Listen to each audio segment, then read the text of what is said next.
Hello friends, चलो Bihar board 12th class का जो फाइनल एग्जाम होने वाला है 2025 में, ठीक, उसके लिए धमाका ऑफर है।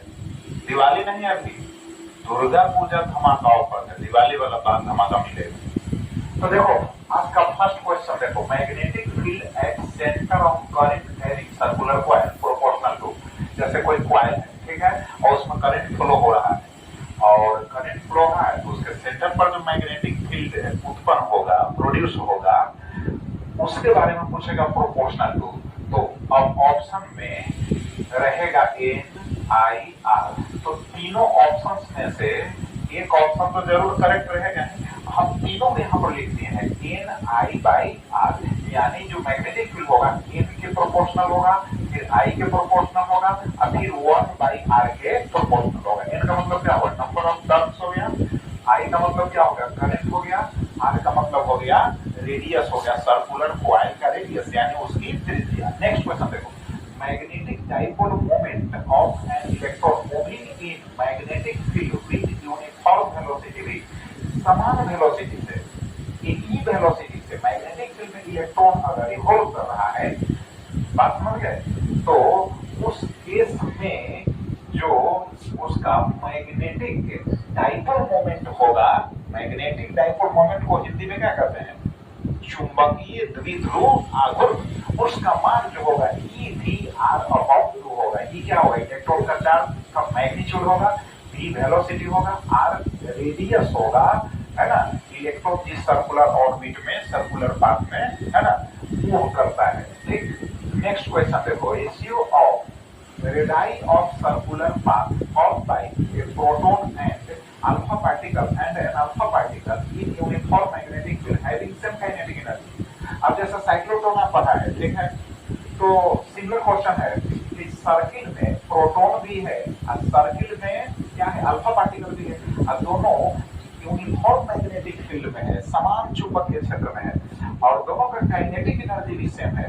तो रेडियस का जो फॉर्मूला, पहले तो काइनेटिक एनर्जी को इक्वल कर दीजिए तो रेशियो निकल जाएगा वेलोसिटी का। अब फिर उसके बाद रेडियस का जो वैल्यू होता है, साइक्लोट्रॉन पढ़े हैं तो उसमें याद तो होगा ही, और रेडियस के वैल्यू पर बैठा दीजिए, पुट कर दीजिए, तो Rp is to R alpha is equal to 1:1। It means हुआ कि Rp by R alpha is equal to 1, therefore Rp is equal to हो जाएगा R alpha। तो सिलेक्ट कर लीजिएगा ऑप्शंस में से। नेक्स्ट क्वेश्चन देखो, magnetic energy current carrying solenoid, जो करंट कैरिंग सॉलिनॉइड होता है पॉलिनॉमिका, राइट, तो उसमें जो मैग्नेटिक एनर्जी, चुंबकीय ऊर्जा स्टोर होता है, उसका वैल्यू ½ Li² होता है। तो अगर पूछता है कि मैग्नेटिक एनर्जी प्रोपोर्शनल तो L का भी प्रोपोर्शनल होगा, 1/2 तो कांस्टेंट हो गया, फिर स्क्वायर ऑफ करंट के प्रोपोर्शनल होगा, तो डायरेक्ट टोटल हम वैल्यू ही लिख दिया है। अब देखो नेक्स्ट क्वेश्चन देखो, X rays are electromagnetic radiation है और इलेक्ट्रोमैग्नेटिक वेव है।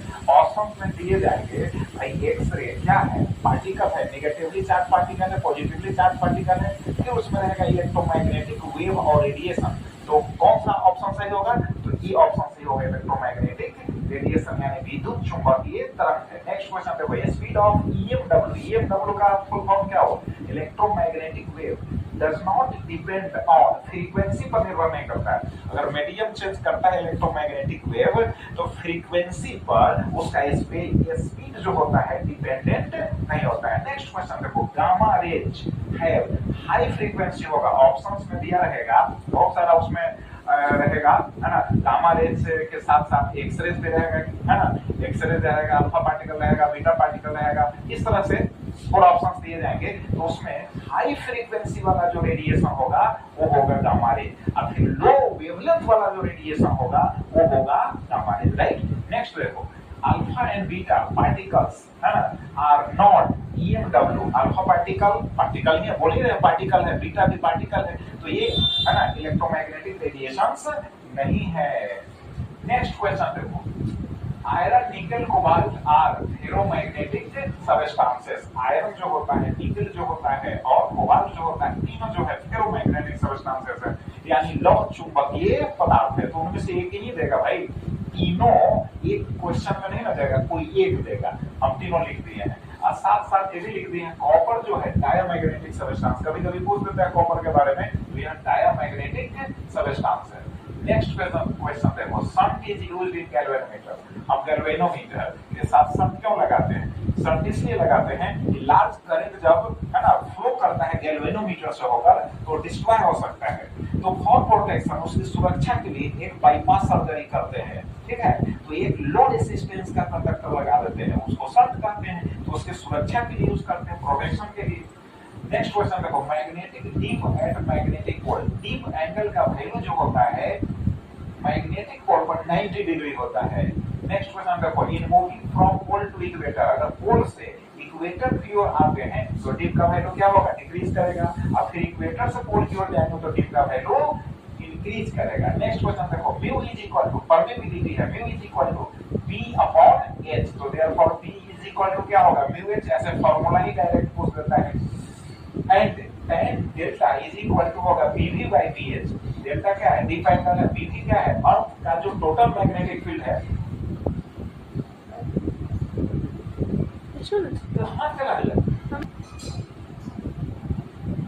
देखो magnetic dip and magnetic pole तो बता चुके हैं। नेक्स्ट क्वेश्चन देखो, in moving from pole to equator, dip जो होगा डिक्रीज करेगा, यानी एंगल ऑफ जो डीप है पोल से इक्वेटर की ओर जब जाएंगे तो डिक्रीज करेगा। फिर अगर क्वेश्चन पूछता है कि इक्वेटर टू पोल तो इंक्रीज करेगा। नेक्स्ट क्वेश्चन देखो, mu is equal to B by H, ऐसा डायरेक्ट फार्मूला पूछता है, तो b इज इक्वल टू क्या होगा? Mu into b is equal to mu into h, and tan delta is equal to bv by bh। Delta क्या है? Angle of dip है, bv क्या है? अर्थ का जो टोटल मैग्नेटिक फील्ड है उसका वर्टिकल कंपोनेंट है, अब bh जो है अर्थ का जो टोटल मैग्नेटिक फील्ड है उसका हॉरिजॉन्टल कंपोनेंट है।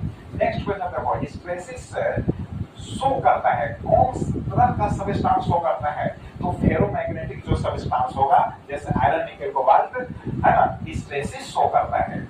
नेक्स्ट क्वेश्चन देखो, मैग्नेटिक ससेप्टिबिलिटी, जाई लिखा हुआ है m, तो हम यहाँ लिखे हैं डाया के लिए देखो इसका वैल्यू जो होगा -1 से बड़ा, 1 से क्या होगा? छोटा। पारा के लिए क्या होगा? 0 से बड़ा होगा, 1 से छोटा होगा, और फेरो के लिए 1 से काफी बड़ा होगा।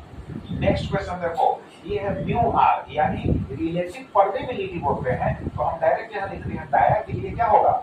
1 से छोटा होगा, पारा के लिए क्या होगा? 1 से बड़ा होगा, फेरो के लिए क्या होगा? 1 से काफी बड़ा होगा। नेक्स्ट क्वेश्चन देखो, इन मैग्नेटिक मेरिडियन जो होता है चुंबकीय याम्योत्तर में pH का वैल्यू दिया हुआ अर्थ के टोटल मैग्नेटिक फील्ड का जो हॉरिजॉन्टल कंपोनेंट है उसका वैल्यू दिया है डेल्टा, यानी डीप एंगल दिया है, तो फाइंड आउट करना है क्या? Magnetic field, total magnetic field निकालना है, तो pH इज इक्वल टू क्या होगा? p cos डेल्टा, तो p इज इक्वल टू हो जाएगा pH, यानी pH upon cos delta, values रख दीजिए, फाइंड आउट कर सकते हैं। अब देखो मैग्नेटिक फ्लक्स दिया हुआ है, इक्वेशन दिया हुआ है, t is equal to 0.5 second में, है ना, और कितना करंट फ्लो होगा, और कंडक्टर का रेजिस्टेंस 10 ओम दिया है, तो करंट कितना उस कंडक्टर से फ्लो होगा, तो डिफरेंशिएट करो टाइम के रेस्पेक्ट में, तो ये लिखे हुए हैं ईएमएफ है is equal to d phi by dt from Faraday's law. अब इसको डिफरेंशिएट किए तो 10t + 3 हो गया, 10t + 3 हो 5 2 जा 10 हो गया, है ना, और 2 में से 1 सब्ट्रैक्ट कर दिए तो 5t हो गया, यहाँ आपका 3 लेफ्ट हो गया, इस कांस्टेंट का हो गया 0। अब करंट इज इक्वल टू होता है ईएमएफ अपॉन आर, वैल्यूज रख लो और फाइंड आउट कर लो। नेक्स्ट क्वेश्चन देखो, magnetic force on current wire, यानी करंट कैरिंग जो वायर है और मैग्नेटिक फील्ड में है तो उस पर कितना मैग्नेटिक फोर्स अप्लाई होगा, तो उसका फार्मूला डायरेक्ट पूछ देता है कभी कभी, vector F is equal to I और ब्रैकेट्स में लिखा हुआ है vector L cross vector B। Next और लास्ट आज का है मोशनल ईएमएफ, जिसको गतिक विद्युत वाहक बल कहते हैं, वो होता है BLV। B क्या है? मैग्नेटिक फील्ड है, L क्या है? कंडक्टर का क्या है? लेंथ है, और V क्या है? उसका वेलोसिटी है, राइट। तो आप इनको रिवाइज करो, फिर नेक्स्ट वीडियो में हम धमाका के साथ मिलेंगे।